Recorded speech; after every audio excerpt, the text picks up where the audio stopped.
Ladies and gentlemen, we are back for another episode of the weekly win streak.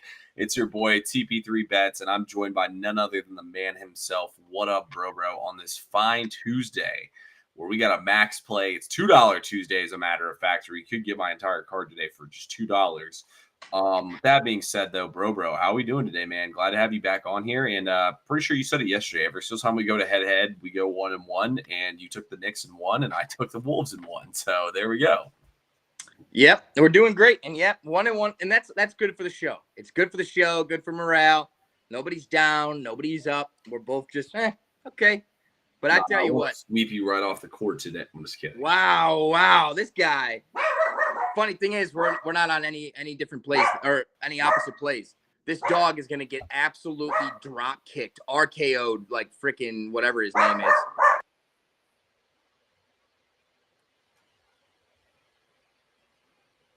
He's been silenced. All right, but how are you, T? How did you do last night? I don't know how you silenced that dog, but that was pretty impressive. Oh man, we went 4-1-1. Or was it 3-1-1? 3-1-1. We had a massive underdog on the Cardinals. I'm pretty sure that was a free pick I gave out on this show. Was the St. Louis Cardinals winner is a huge underdog. We also cashed in again with the Tigers. It was actually crazy.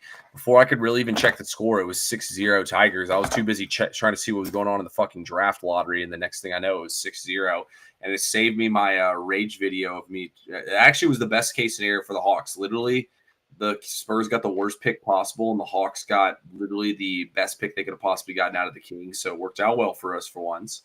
And then, hit Minnesota, lost the Celtics, pushed the Mets -1. So we'll take it, man. Hey, it's all right, Travis. At least you won the finals last year, so you really can't be down about it, bro. And at least you won plenty of championships with the Red Sox and with the Patriots. So sorry, bro. I love you, Travis, but I really don't feel the least bit bad for you guys whatsoever, not even in the slightest. So I'm sorry, bro, but what happens, man, in sports. Bro, how did everything go for you yesterday, and what are you looking forward to today? Well, it didn't go good. It didn't go good, but that's okay. Sometimes it happens that way, and we're gonna bounce back today. Honestly, my plays, my reads that were not props went amazing. My props, I laddered all of them, and both my ladders didn't even hit the original. Josh Hart. To be fair, though, Jalen Brunson just straight ball hogged, and then on the flip side of things, like, bro, the Warriors as a team, what was it? They didn't score for like 5 minutes or something like that. Like, Buddy Hield took plenty of shots. He just couldn't make one. Bro, that was wild, man. He had 11 points at halftime, finished with 13. He missed some bunnies, too. I will say that. Layups, dude. Even in the first half. It's just like, come on, bro. What are you doing with my coin? Yeah, bro. That was... I don't know what the fuck he was doing. But, hey, we hit another missed parlay. I got another missed parlay for y'all later, so stay tuned for that. We got a player prop parlay for y'all. Winning is the standard here. That's facts, Travis. You're blessed as a sports fan. Remember that. With that being said, guys, let's get into the picks here today. We got MLB. We got NBA. First of all, I was going to take the Minnesota Twins. I don't understand how the hell. Bro was on them, too. How Cade Povich was favored. Dude is trash. Well, that game got rained out, so we'll reevaluate that one again tomorrow. But we still got 3 plays in the MLB, 2 in the NBA, including a max play. Like I said, the player props. Bro's got a bunch for y'all, too. Let's get into it, though, man. Bro, where are you taking us to start things out in the MLB? Nah, man, I always tee us off. You're going to tee us off today, T. It's Tuesday. It's $2 Tuesday. Guys, really quickly, I'm going to give a plug for my guy. He's been on fire. He's got a package right now. You can get every single play for today for $2. You'll make your $2 back, obviously. And then you're rolling in free profit that you can do whatever with, whether it's subscribe to his full package, a weekly pass, monthly pass over on Fanbasis or SoBet, or, just keep rolling it over in your bets and keep following on the free plays here or on his social media. But listen, 2 things. You need to sign up for 2 for Tuesdays, and you need to go follow TP3 Sports on TikTok. Please, we're trying to get TP3 to 10K by tonight at midnight, and it takes an army. We're gonna make it happen. Hey, you're the fucking man, bro. Also, too, guys, one other thing I want to throw out there. Look, know a lot of people think they're probably better than me and bro at handicapping. One thing I'm going to say is y'all aren't. And second of all, you think you can beat us, SoBet's running a tournament right now. $15 to join. Winner wins $5K, 7-day challenge. Go over to SoBet, download the app, put in code CP3, put in code BroBro, and buy SoBet Edge and to enter the challenge and go head to head with us. It's gonna be a good time, but you're gonna you guys are gonna get clapped. I'm coming for all of it, man. I'm gonna be clapping cheeks, taking names, all that shit. So get ready for that. With that being said, let's get this thing started up here. I'm gonna go with the team I gave out as a free play on Saturday, and they fucked me because they're not going to today. We're gonna take the Detroit Tigers on the money line here today. The Tigers are playing the Red Sox. Look, Brian Bayo's been great so far this season. I can't really poke many holes in Bayo. Solid pitcher, good stuff, good fastball, all that stuff. But he did go up against Minnesota and Texas, two very subpar lineups. You look at Detroit, top 5 in home runs, batting average, and runs, all in their last 8 games. They really woke up last game. They're 15-5 at the crib this season, where they find themselves tonight. The flip side of things, you look at this Boston team. Boston has a solid lineup, decent team and whatnot, but I like what Detroit's going to do in this game. So they're going to start the game out with Tyler Holton out of the bullpen. Great bullpen arm. He'll pitch 1 inning. Then Kiner Montero will come in next, probably pitch like 3 to 4 innings. Then they'll bring in Brant Herter, and then they'll get so they're back into their bullpen that they didn't use yesterday. They didn't use the last couple games because they got their ass kicked, and they'll use those high leverage guys, and they'll win this game. I like Detroit. Give me the better offense at the crib where they're at their best to get it done here in this game. Tigers, great team. They'll win tonight. Yeah, I think the Tigers are undervalued, and I looked at this spot as well. Ultimately, I didn't play it because they fucked me. They fucked me twice in a row, and then I didn't play them yesterday, and they won, of course, and blew them out. So that's just how it goes sometimes. But I really do like the play a lot. Oddly enough, my free play in the MLB is also in the same game. So, hypothetically speaking, you could take both of our plays, put it in the same game parlay, and cash both of them. But yeah, I didn't realize you were going same game as me here. Oh, shit. Let's go. Yeah, exactly. I kept it as a secret. But we're going Red Sox, Tigers, Nerfy. I fucking hate Nerfies. I hate them. But I looked at this game, and the more and more I started capping it, I'm like, damn, all right, I like the under. Then I'm like, I like at 5 under. But then I was like, Bello could get rocked, but shouldn't get rocked early. And I just kept looking at things. Tyler Holton, as you mentioned, is going to be leading it off. Not only is he really, really good, he's got 15 outings. In 11 of the 15, he's given up 0 runs. Okay, so that's 73%, which is good. That's what we're looking for. And I also think it benefits us from a Nerfy standpoint in the first inning on the Boston side of things, because Boston has to prepare for more pitchers. They're not able to lock in on like just a handful of trends on one pitcher and just be really, really driven and locked into that for 5 or 6 innings. It's, okay, what does this guy do for an inning? What is this guy going to do for 3 or 4? So maybe not as focused of an effort on Tyler Holton specifically in the first inning. And on the other side of things, Brian Bello, 1.1 ERA on the road. The wind is blowing in at 15 to 20 miles per hour, which is good. Also, it's chilly, and Comerica Park is already a pitcher's park. Yeah. So I think we get out of the first inning with no runs. Nerfy. Okay, I like it. I like the breakdown there. Hopefully after that, the floodgates open for the Tigers. Yes. Just quick, because we touched on the same game here. MLB leans for today. There's a lot of huge favorites out there on the board. One of them is going to get upset, that's for sure. I leaned heavily to Cleveland. I just don't like how much that Logan Allen walks people, but for what it's worth, the Brewers scored I think they scored 1 run or 0 runs back-to-back games against Tampa Bay. Then they scored 5 runs in the game they won. Yesterday, they didn't score again. They're not doing shit at the plate right now. Quinn Preister is terrible, and they're saying he's about to get sent back down because Woodruff and Savale are both about to come back from the IL, so that could be a decent spot there for Cleveland. I'm just really worried that Logan Allen is going to fuck up there, but Cleveland was a very close play for me. Other one as well, Kansas City versus Houston. Both teams are in really good batting form right now. Kansas City just played one of the weirdest series. They scored 4 runs the entire series or 3 runs the entire series. Now they come in here as underdogs. I mean, Bubik has been unbelievable so far this season. I still think Houston's pretty overrated and not that great, but for whatever reason, I haven't had much luck betting on their games this season. Framber Valdez is pretty overrated, and his control has been an issue for him this season. I think it came down now to plus 115, but earlier in the day, they were dealing like plus 125 on the take back on Kansas City. That play I was extremely close on. Anything on either of those games, bro? Or any other game you were close on that you didn't play?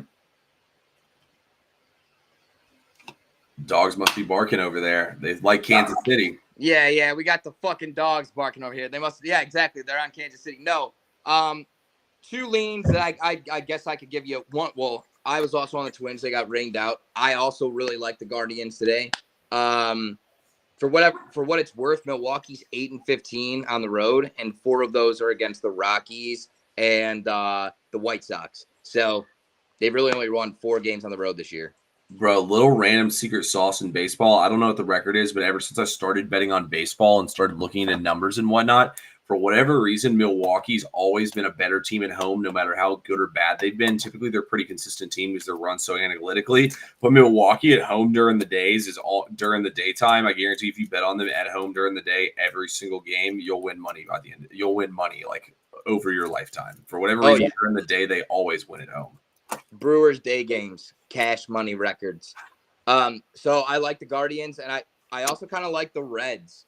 Even on the run line, like the White Sox are garbage, dude. They're 3-17 on the road.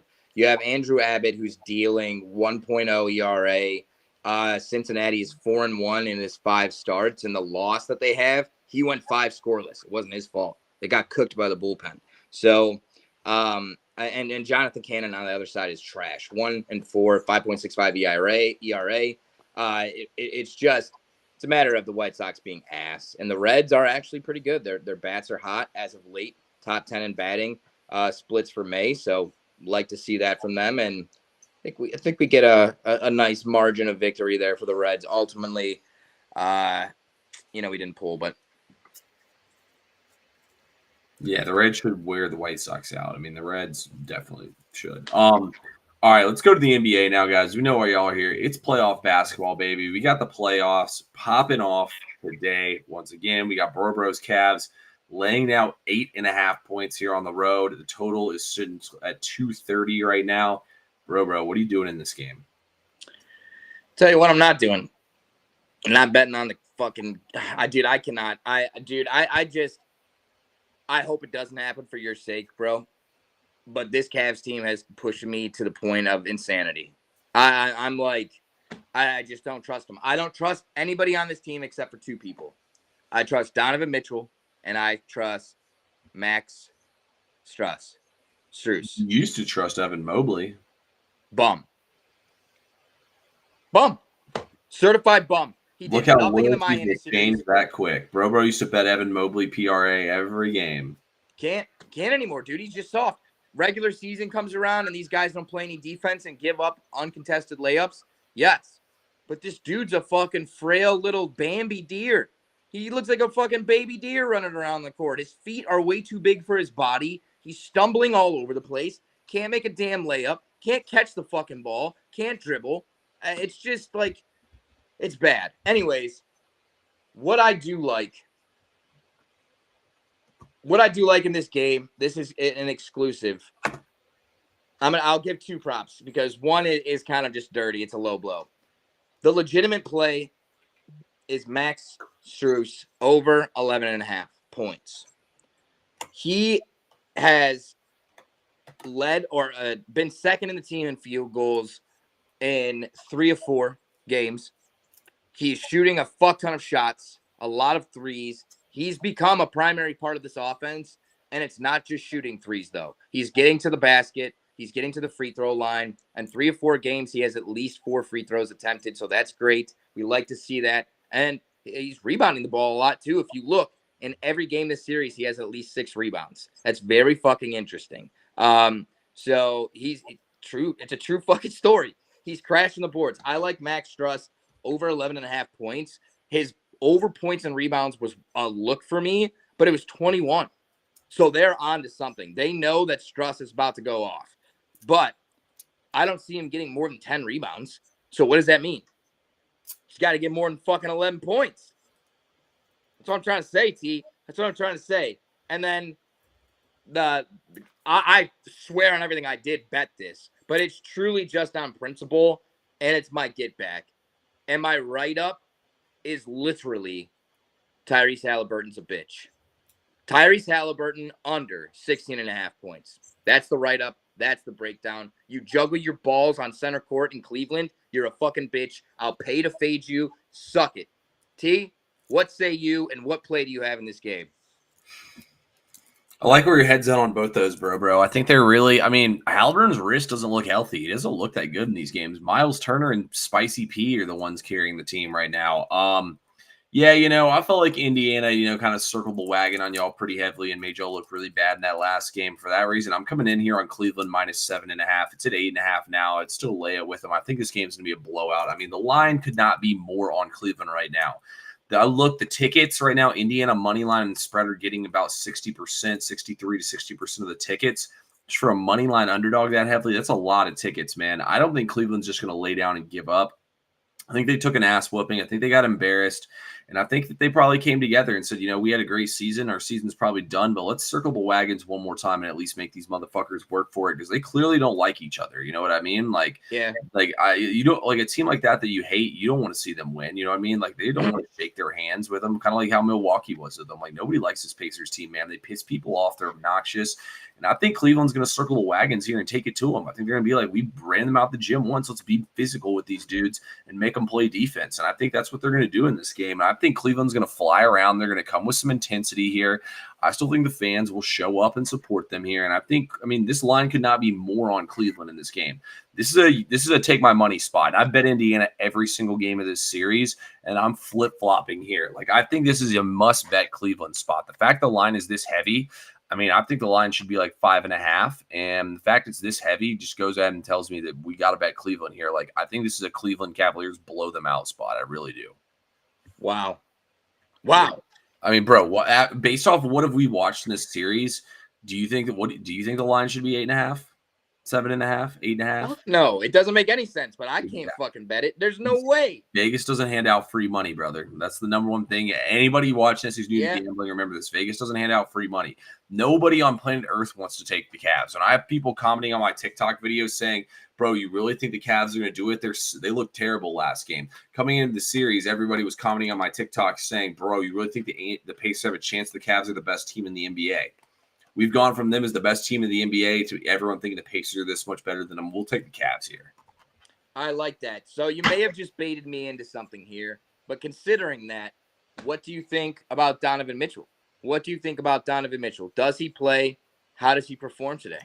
The line going up to 8.5 says he's going to play. Went through shoot around. He has props posted everywhere across the board. I would assume he's going to play in this game today. I think Cleveland circles the wagons one last time, man. I felt like Darius Garland actually played pretty well in garbage time, which is what you want to see, is him get his confidence back a little bit. If Donovan Mitchell plays, they got nobody to guard that man. He's a problem for him. I think Donovan Mitchell might eat up again or get the other people involved. So I think you're getting a good price on his points with it going down. He's been crushing the number besides the last game where he got hurt. Yeah. Do you know what it's at? Is it still at 27.5 or did it move up? Let's see here. Let's take a look here and see what we were looking at now. The total, I actually see 31.5s now on the total, 231.5 on total. Donovan Mitchell's at 27.5 or 26.5 minus 128, which is basically a minus 130. So, fuck. All right. Well, listen, I'm here to tell you. Shams just said Donovan Mitchell ankle, a game time decision. Yeah, that's the same thing he said. He just posts to get views at this point. This dude is fucking whatever. But I will say this. I think the ankle injury is not real. I took body language classes when I was doing psychology in school. We talked about this yesterday. I'm telling you, that was a rehearsed, orchestrated, non-authentic reaction to an injury that I don't want to say it doesn't exist. Like maybe his ankle is sore. There's something there.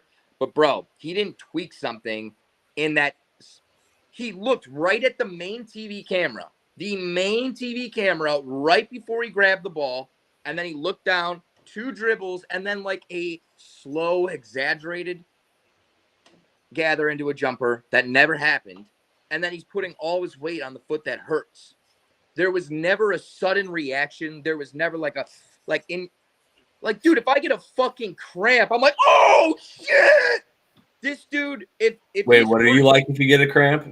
Oh shit! But dude, like, he had no reaction. If you get hurt, you're going to have something on your face that shows you got hurt. And there was nothing. I'm telling you, this was a ploy by Cleveland's front office to make sure the fans didn't fucking go at him, to make sure people weren't saying that he's quitting on his team. But this is their way of load management in the playoffs. This guy's usage has been through the fucking roof, and they weren't coming back. It just wasn't going to happen. They had to play perfect, which they actually almost did in the second half, or the fourth quarter, rather. You said Darius Garland went off. They started making everything to make it semi-close. Dude, it was never going to happen. It was just a load. You still watch the fourth quarter? I'm impressed. I stopped watching that shit. I didn't even watch. I watched 2 minutes of the second half, so this is over with.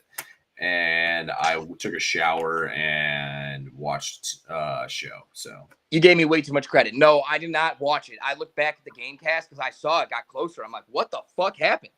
And then I found out. But that is our take on the first game. We now go to the late nightcap. And it's going to be the Nuggies versus the Thunder.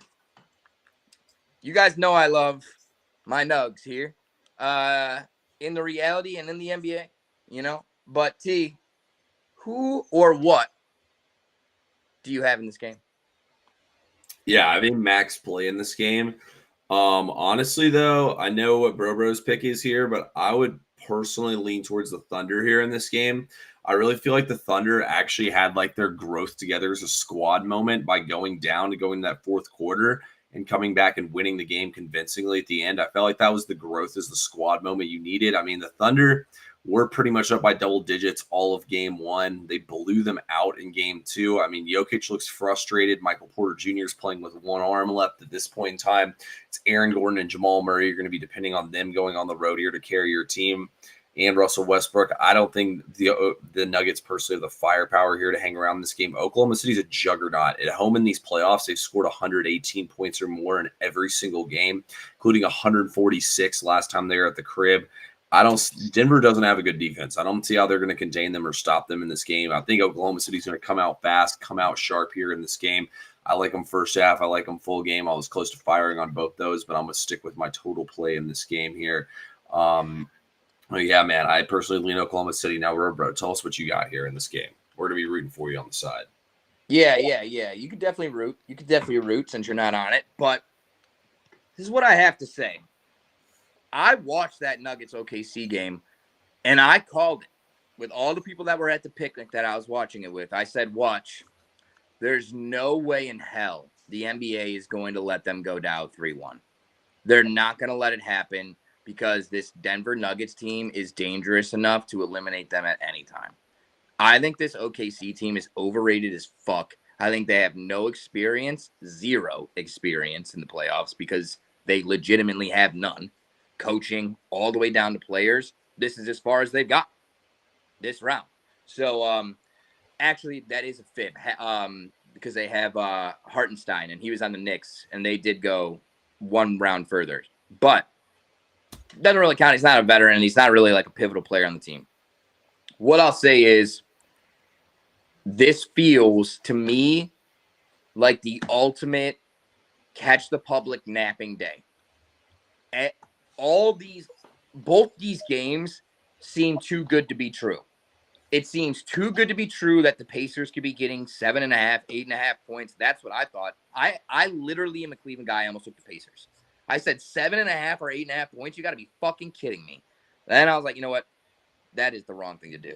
And then in this game, the Nuggets at 10.5, it makes people think like this is going to be a blowout. Like the Nuggets had their chance. I'm here to tell you, I can see a massive, massive game, just like game one from Jokic. I can see him going for 40. I can see them putting up a lot of threes and a lot of baskets. And I just think the Nuggets may end up outrunning them in this game. They just ran out of gas in the third quarter. If they keep that pace, they keep causing turnovers, they keep pushing the ball, they keep getting it inside, they keep creating havoc.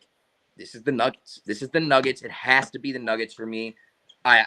Again, I keep having these gut feelings, and if I would just ride the gut feelings and stop doing all these other plays, dude, I would be fucking on fire. But this gut feeling here on the Nuggets is pretty strong, dude. Is pretty strong. And I like the Nuggets plus 10, but I also put a full unit on Nuggets money line. Wow. Bro loves the Nuggies tonight. I can't lie. I think they're cooked, but I'm not betting it, so that should tell you enough right there.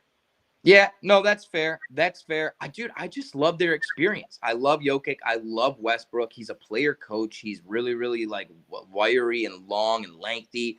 And obviously they got Jokic. They got AG. They got guys that can play. And Aaron Gordon's playing out of his mind, man. He's gonna get a big contract. He's gonna get a big, big contract. No, he definitely will get a big contract. I got some parlays for y'all. Yes. Everyone loves a parlay. Guys, look, go on Underdog Fantasy, put in the code TP3 Football. TP3 Football, all one word. TP3 Football. We're going Michael Porter Jr. under 14.5 points tonight is leg one. That's an alt number. And they said I listened to a podcast that a Denver Nuggets guy on there. He said Michael Porter Jr. gets an injection in his shoulder once a week. And he got his last injection before game 3 when he went crazy. Well, he just didn't get the injection this time around because he can't, because it can only be once a week. He scored 3 points last time without the injection, under 14.5 points. Second leg on Underdog Fantasy Day, you can choose a player to get a discount on. So I went SGA. All I need him to do is score 25 points here. Should do it in his sleep. So we like that one right there. The other one, you can only bet these on Underdog Fantasy, guys. Where else are you going to get 2-to-1 odds on an alt player under and one of the best players in the league to go over 25.5 points? Nowhere else. That plays 2-to-1. I put 75 to win 157 on that one. Then our second one is Donovan Mitchell to miss his first 3, Tyrese Halliburton to miss his first 3, Nikola Jokic to miss his first 3, and we're fading him, so we'll fade him again here. Porter Jr. misses first 3. 25 wins $171.25. So lock those in with me. Guys, TP3 has been on fire with these first missed shots parlays. We had 2 last night. 2 last night. You cashed like what, 4 or 5 in the last week or so?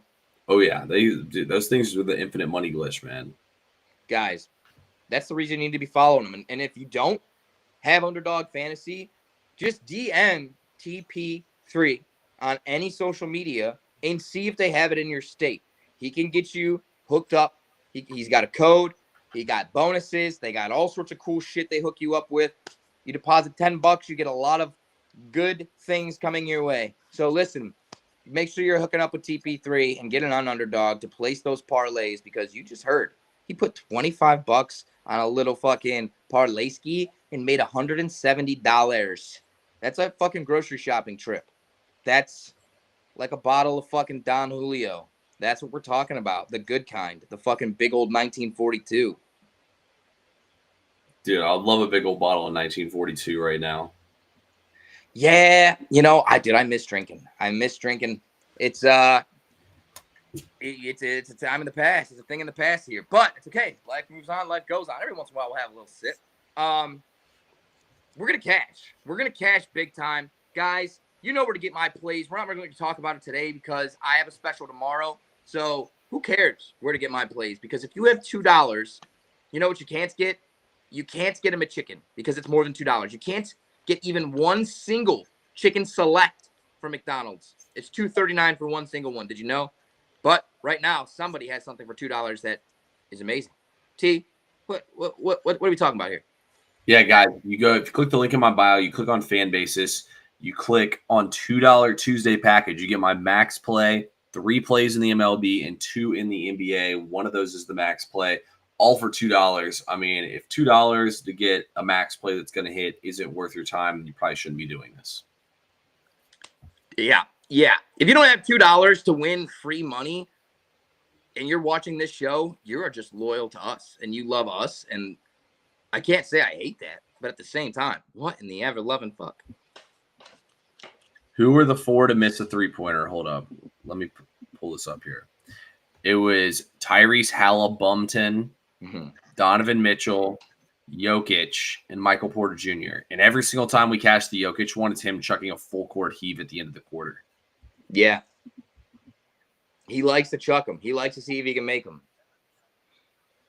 And he has made some too, though. Oh, he definitely has. Hopefully he doesn't make one this time. But bro, anything else you want to talk about, man? Or are you ready to get up out of here? Nah, I think we've been 30 minutes strong. It's been a great evening. Love you guys. Thank you so much for tuning in. T, take us away.